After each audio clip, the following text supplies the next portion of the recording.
जिस वक्त पटना में लिट्टी चोखा खाते हुए, शराब पीते हुए अखिलेश यादव नीतीश कुमार की मोदी भगाओ बैठक में रणनीतियां बना रहे थे, उसी वक्त यूपी में योगी आदित्यनाथ अखिलेश यादव की बची खुची सियासी दुकान पर ताला लगा रहे थे।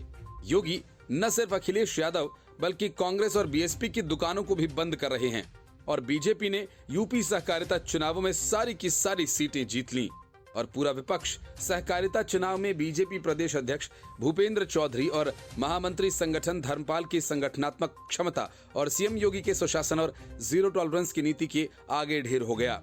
बीजेपी ने सहकारी बैंक चुनावों में क्लीन स्वीप किया। जिला सहकारी बैंक के सभापति और उपसभापति के चुनाव में बीजेपी ने धमाकेदार प्रदर्शन करते हुए बड़ी जीत हासिल की।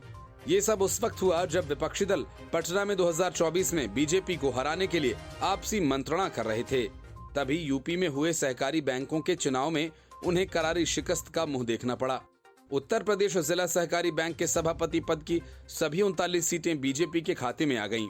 बड़ी बात ये कि सपा, बसपा और कांग्रेस का खाता भी नहीं खुला। इसके अलावा जिला सहकारी बैंक के उपसभापति पद की 33 में से 32 सीटें भी बीजेपी की झोली में आ गईं।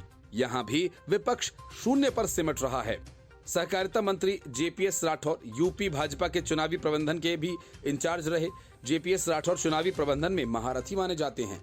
यही वजह है कि सहकारिता विभाग के मंत्री होने के अलावा उनके पास चुनावी प्रबंधन का बड़ा अनुभव है। जेपीएस राठौर के चुनावी प्रबंधन के इंचार्ज रहते हुए भारतीय जनता पार्टी ने कई चुनाव में उत्तर प्रदेश में बड़ी जीत हासिल की है। जेपीएस राठौर के इस अनुभव का फायदा बीजेपी को सहकारिता चुनाव में भी हुआ और बीजेपी ने सहकारिता चुनाव में बड़ी जीत हासिल की। इसके अलावा प्रदेश उपाध्यक्ष ब्रिज बहादुर के पास उत्तर प्रदेश में सहकारिता चुनाव संपन्न कराने की जिम्मेदारी थी। ब्रिज बहादुर के पास आरएसएस और बीजेपी संगठन में कई अहम पदों पर काम करने का बड़ा अनुभव है।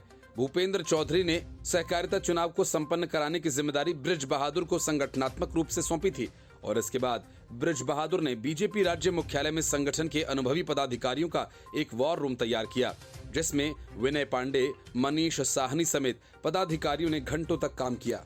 यूपी में बीजेपी का परचम सहकारिता चुनावों में लहराने का काम जारी है। इस जीत के बाद मुख्यमंत्री योगी आदित्यनाथ ने अपने ट्विटर पर लिखा कि उत्तर प्रदेश जिला सहकारी बैंक के सभापति एवं उपसभापति पद हेतु वर्ष 2023 के चुनाव में भारतीय जनता पार्टी की प्रचंड विजय पर सभी प्रत्याशियों को हार्दिक बधाई। ये विराट विजय प्रधानमंत्री नरेंद्र मोदी जी की विकासपरक एवं सर्वसमावेशी नीतियों के प्रति जनविश्वास का प्रमाण है। सभी नवनिर्वाचित सभापति उपसभापति गण को उज्जवल कार्यकाल हेतु शुभकामनाएं। Bureau report, news of India.